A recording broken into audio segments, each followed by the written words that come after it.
How's it going today, guys? This is Big Al, and I figured we'd take a little bit closer look at that Case Bowie today since I have a little bit of time.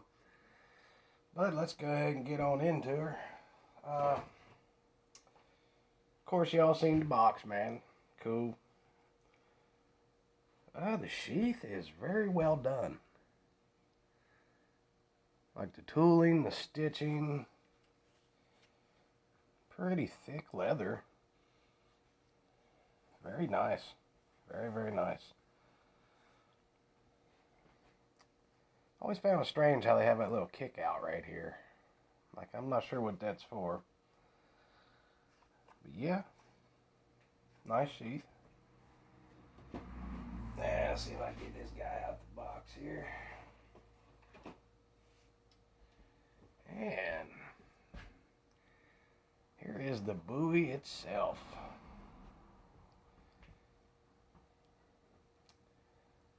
That handle, man, it like really locks your hand in it. You know, that is a really nice thick brass guard. Blade's got some pretty nice thickness to her. Yeah, you can't feel none of these pins sticking up. Pretty nice. Pretty nice.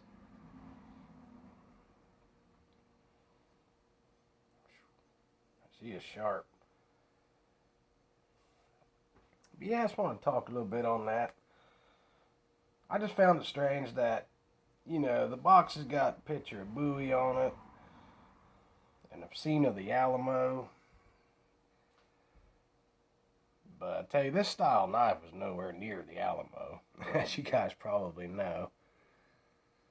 Now, this thing was modeled after the V44 Marine Raiders knife, which the originals was actually like a Collins number 18 machete.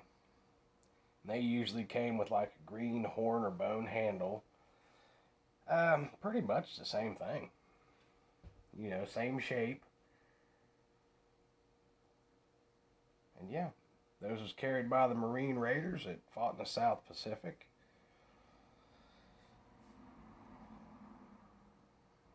And it is a really nice design.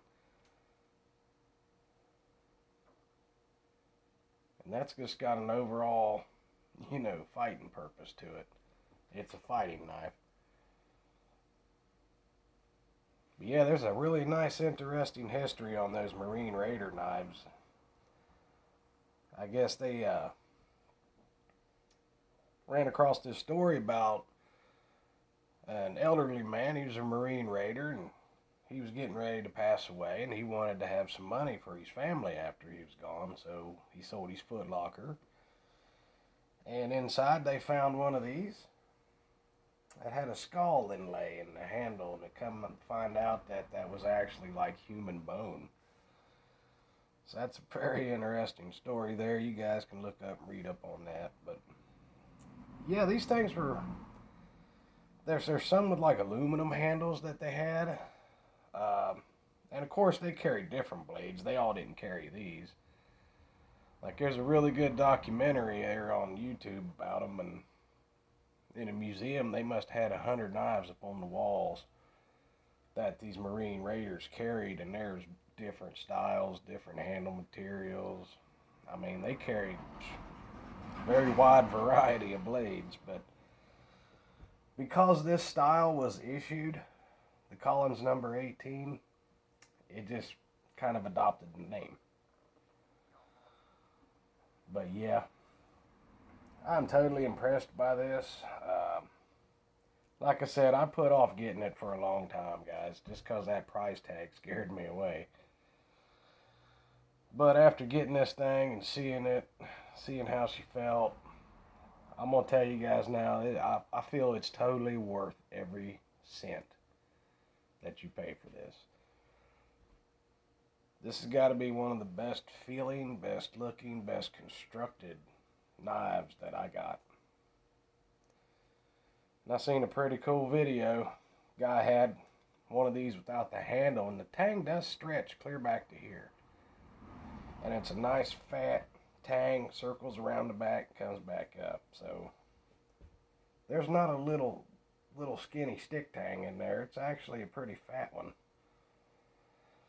And like I said, I kind of wanted to go with the black one.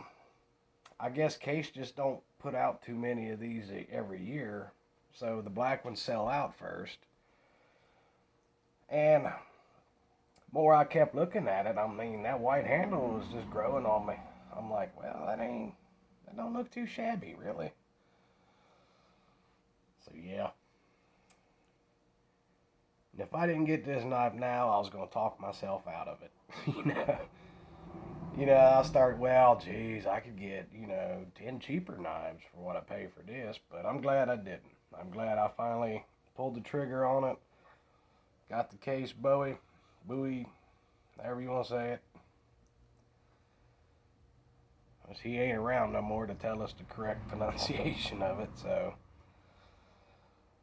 totally impressed by this. And it's got some weight to it, guys. Like, this ain't when you hold it, man, you just know that you're holding something that is built very well. Very, very well. So, got my dream knife. I'm glad I did. This thing is flawless. Very, very nice. I might start looking into more patterns like this, the old V44 Marine Raider kind, because I kind of like it. I'm digging on that pattern, guys.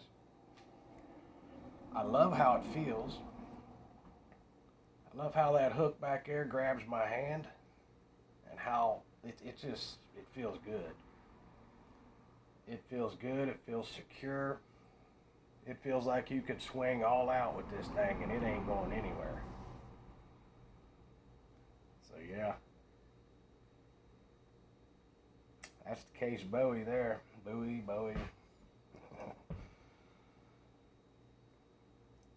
That was actually a lot thicker than I had originally thought. I mean, I didn't think she was going to be that thick. Not from pictures or whatnot, but she got a good feel to her.